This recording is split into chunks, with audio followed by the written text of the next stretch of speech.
من الشيطان الرجيم. بسم الله الرحمن الرحيم. يا أيها الذين آمنوا إنما المشركون نجس فلا يقربوا المسجد الحرام بعد عامهم هذا وإن خفتم عيلة فسوف يغنيكم الله من فضله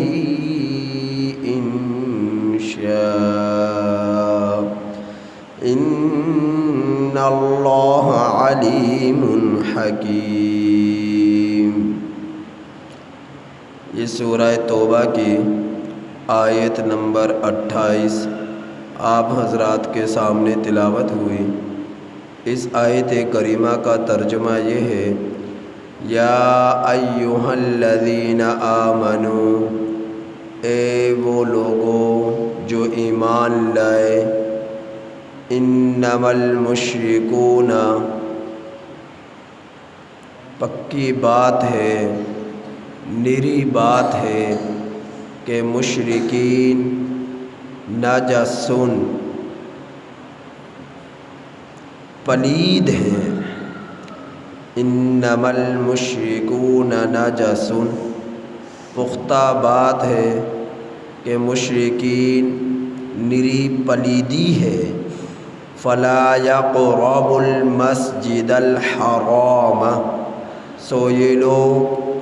قریب نہ آئیں مسجد حرام کے، بعد عامہم ھذا، اس سال کے بعد. وَإِنْ خِفْتُمْ عَيْلَةً فَسَوْفَ يُغْنِيكُمُ اللَّهُ، اور اگر تم خوف کرو فقر کا تو ان قریب اللہ تمہیں غنی کر دے گا، من فضلہ، اپنے فضل سے، ان شاء، اگر چاہے گا. ان اللہ، بے شک اللہ تعالی، علیم حکیم، خوب جاننے والا ہے، حکمت والا ہے. اب سے پہلے مضمون براءۃ من اللہ ورسولہ سورت کے شروع سے، کہ اللہ اور اللہ کے رسول کے ذمے سے بری ہیں، اللہ کا رسول بری ہیں. ان مشرکوں سے برات کا اعلان ہوا تھا، اور مشرکین ہی کے بارے میں سورہ برات کے شروع، توبہ کے شروع سے لے کر اب تک مضمون چلا آ رہا ہے. اور اس سے آگے فتح مکہ کے بعد اللہ نے حکم دے دیا کہ آج کے بعد مشرکین مسجد حرام میں داخل نہیں ہو سکتے، خانہ کعبہ میں داخل نہیں ہو سکتے، کیونکہ یہ نری پلیدی ہیں. ایک لفظ ہے پلید اور ایک لفظ ہے نری پلیدی. تو نجس کا معنی ہے نری پلیدی. یہ اتنے ناپاک اور غلیظ اور پلید لوگ ہیں کہ یہ مشرکین 7 سمندروں میں بھی غسل کر لیں تو یہ پاک نہیں ہو سکتے. پاک ہونے کے لیے صرف ایک ہی چیز ہے، اور وہ ہے کلمہ طیبہ، کلمہ شہادت، لا الہ الا اللہ محمد رسول اللہ، اشہد ان لا الہ الا اللہ واشہد ان محمدا عبدہ ورسولہ. جب تک اس بات کی وہ گواہی نہیں دیں گے کہ اللہ کے سوا کوئی معبود نہیں، محمد صلی اللہ علیہ وسلم اللہ کے رسول ہیں، میں گواہی دیتا ہوں اکیلے رب کی، اور محمد صلی اللہ علیہ وسلم اللہ کے بندے اور اللہ کے رسول ہیں، جب تک صدق دل سے اس بات کا اقرار دل اور زبان سے نہیں کر لے گا، دل سے اس کا یقین، زبان سے اس کا اظہار جب تک یہ شخص نہیں کر لے گا، اس وقت تک یہ اس کا جسم پاک نہیں ہو سکتا، اس کا وجود پاک نہیں ہو سکتا۔ اللہ نے اس مشرک کو جو کلمہ نہ پڑھے، آخرت پر ایمان نہ لائے، نبی کی نبوت کو قبول نہ کرے، رسالت کو قبول نہ کرے، تو ایسا شخص نری پلیدی ہے، اور نری پلیدی والا شخص 7 سمندروں میں بھی غسل کر لے تو پاک نہیں ہو سکتا۔ پاک ہونے کے لیے ایک ہی چیز ہے کہ وہ صدق کے دل سے کلمہ طیبہ پڑھ لے اور ایمان لے آئے، یہ مومن ہو گیا تو اللہ اس کے حالت کفر کے، شرک کے، جتنے بھی اس کے جسم سے گناہ ہوئے، چاہے زبان سے، چاہے آنکھوں سے، چاہے کانوں سے، چاہے ہاتھوں سے، چاہے پاؤں سے، جسم کے جز سے جو گناہ ہوا ہے، تو اللہ رب العزت اسے ایسا پاک کر دے گا جیسے ماں کے پیٹ سے بچہ جنم جب لیتا ہے گناہوں سے پاک صاف ہوتا ہے، تو اللہ اس کو اس طرح پاک اور صاف کر دے گا۔ سارے گناہ اس کے چاہے سمندروں کے جھاگ کے برابر ہی کیوں نہ ہوں، اللہ سب دھو ڈالے گا اور اسے پاکیزہ بنا دے گا۔ لیکن جب تک کفر میں رہیں گے، شرک میں رہیں گے، یہ پاک نہیں ہو سکتے۔ پہلے آیت کریمہ میں ان لوگوں سے جنگ کا اعلان تھا، جہاد کا اعلان تھا، غزوہ حنین کا ذکر تھا کہ یہ لوگ 4000 لاکھ لوگوں کو لے کر نکلے۔ قبیلہ حوازن، قبیلہ ثقیف کے لوگ کہاں پر نکلے؟ یہ حنین کے مقام پر نکلے، اور بتلایا تھا کل حنین کہاں پر ہے، یہ مکہ اور طائف کے درمیان میں ایک جگہ ہے، وہاں پر وہ حنین نامی جگہ ہے، اس جگہ پر لڑائی ہوئی، اور طائف کا میدان مکہ المکرمہ سے 75 میل کے فاصلے پر ہے، تو اس کے درمیان جو ہے یہ حنین مقام آتا ہے۔ اور اللہ رب العزت کہ ان باغیوں کے خلاف مسلمانوں کا 12,000 کا لشکر نکلا، 2,000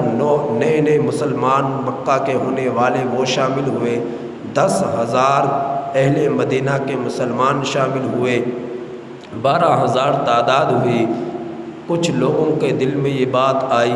کہ ہم تو تعداد میں بہت زیادہ ہیں، یہ لوگ 4,000 ہیں، تھوڑا سے غرور کی جھلک ابھری، اللہ کو پسند نہ آئی، فتح بھی شکست میں بدل گئی، اور 4,000 لڑاکے لوگوں نے خوب تیر برسائے۔ اللہ رب العزت نے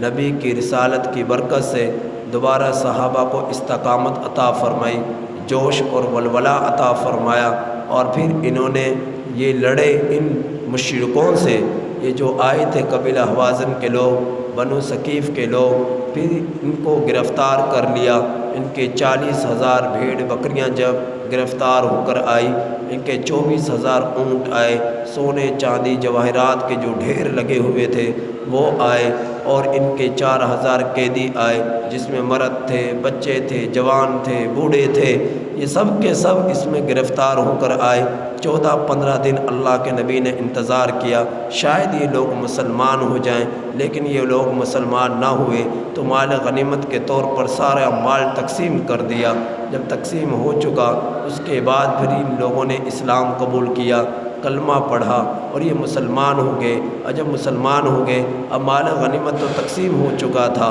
پھر یہ اعلان ہوا کہ ایسا کر لے کہ جتنے لوگ اب جن کو ملے ہیں، مرد عورتیں جن کے جو ہے اختیار میں، قبضے میں، ملکیت میں آئے ہیں، وہ سب کے سب ان کو